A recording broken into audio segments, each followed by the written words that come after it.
Taxation में बहुत सारी एग्जम्पशंस हासिल होती हैं।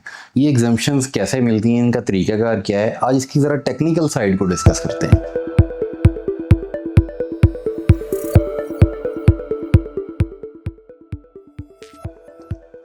इनकम टैक्स ऑर्डिनेंस जहाँ पे बहुत सारे टैक्सेस लगाता है वहाँ पे बहुत सारी रियायत भी देता है। वो रियायत की शक्ल क्या है? वो रियायत की शक्ल टैक्स एग्जम्पशंस की शक्ल में मिलती है। सेक्शन 159 है, ये डील करता है एग्जम्पशन को। बहुत सारी चीज़ों पे आपको टैक्स एग्जम्पशन हासिल है, मटीरियल पे, सेल्स पे, सर्विसेज पे, गुड्स पे, सप्लाईज पे। इसके अलावा और काफ़ी सारी चीज़ें, कुछ एडिशंस आ जाती हैं, इसमें नई चीज़ें आ जाती हैं। मुख्तसरन कुछ चीज़ों को डिस्कस करते हैं। सबसे मेजर एग्जम्पशन जो है वो अगेंस्ट सप्लाई ऑफ गुड्स है, जो कि सेक्शन 153 में जो आपका टैक्स कटता है उससे आपको एग्जम्पशन मिल जाती है। इसमें लास्ट ईयर कुछ तब्दीली की गई। ये एग्जम्पशन अब आपको 100% नहीं मिलती, अब ये एग्जम्पशन आपको 80% तक मिलती है। यानी अगर आपका टैक्स रेट 5% था तो अब आप 1% पे फॉल करेंगे, आपको 5% की जगह 1% देना पड़ेगा।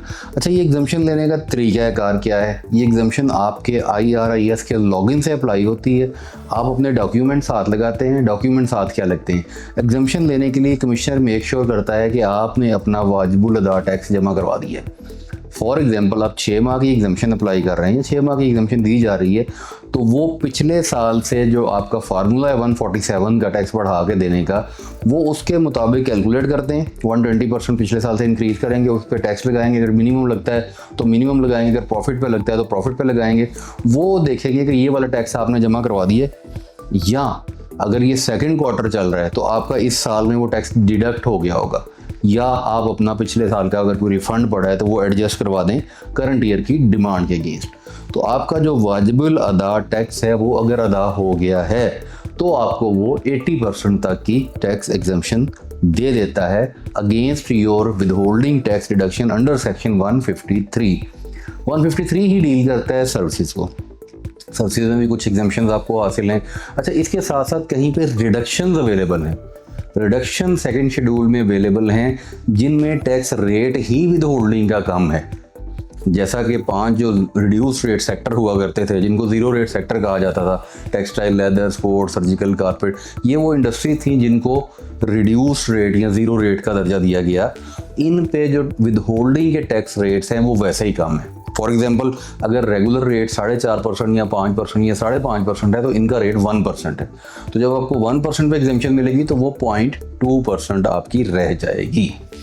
इसके साथ साथ जोन एंटरप्राइजेज आते हैं। पाकिस्तान में मुख्तलिफ जोन हैं जहाँ पे टैक्स रिडक्शंस अवेलेबल हैं। फॉर एग्जांपल, फैसलाबाद की बात करें तो फेडमिक है, फेडमिक इंडस्ट्रियल जोन है। वहाँ पर आपको 100% टैक्स एग्जम्पशन हासिल है।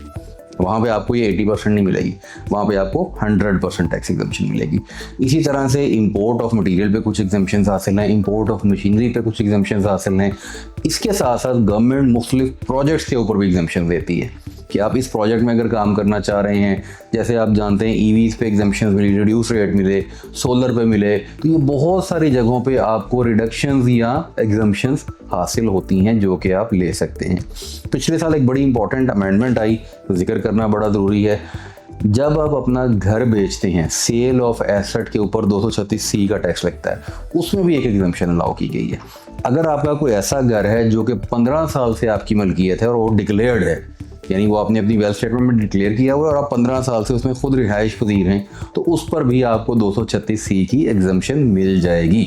ये तमाम की तमाम एग्जम्पशन हासिल करने का तरीक़ाकार मैंने आपको बता दिया कि सेक्शन 159 है। IRAS के लॉगिन में जाएंगे, लॉगिन में आप एग्जम्पशन रेलिवेंट सेक्शन की खोलेंगे कि मैंने कौन सी एग्जम्पशन लेनी है, 236 की लेनी है, 153 की लेनी है, 148 की लेनी है जो इंपोर्ट की है, तो आप वो सिलेक्ट करेंगे और उसके साथ अटैचमेंट में अपने तमाम डॉक्यूमेंट्स लगाएंगे। वो तमाम डॉक्यूमेंट्स लगाने के बाद आप एप्लीकेशन सबमिट कर देंगे और सबमिशन के बाद आप अपने मुतल्लिका कमिश्नर को जाके मिल लें। और उनको मिलना पाकिस्तान में आपको पता है वैसे भी ज़रूरी होता है, आप उनसे मिल लें। वो आपके डॉक्यूमेंट्स की छानबीन करेंगे, छानबीन करने के बाद आपको वो एग्जम्पशन अलाउ कर देंगे। तो टैक्स के हवाले से FBR में, इनकम टैक्स ऑर्डिनेंस में, आपको जहाँ पे बहुत सारे हाई टैक्स लगते हैं वहाँ पे बहुत सारी जगहों पे टैक्स एग्जम्पशंस अवेलेबल हैं।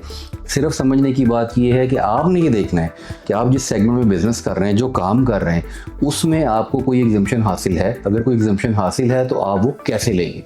इन एग्जम्पशंस के साथ साथ रिडक्शंस भी हैं। बहुत सारी टैक्स रिडक्शंस हैं। आप कोई इन्वेस्टमेंट करते हैं उस पर आपको रिडक्शन मिलती है।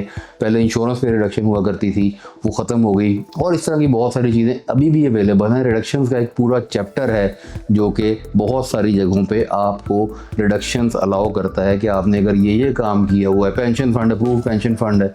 इसी तरह आप चैरिटेबल इंस्टीट्यूशन जो अप्रूव्ड है उनमें डोनेशन देते हैं, आपको उसकी एग्जम्पशन मिल जाती है।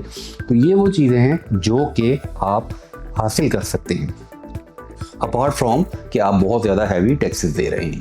तो FBR में अपने राइट्स को आप जानना आपके लिए ज़रूरी है, उसको समझिए और जहाँ पे आपको एग्जम्पशन हासिल हैं उनको ज़रूर अवेल कीजिए।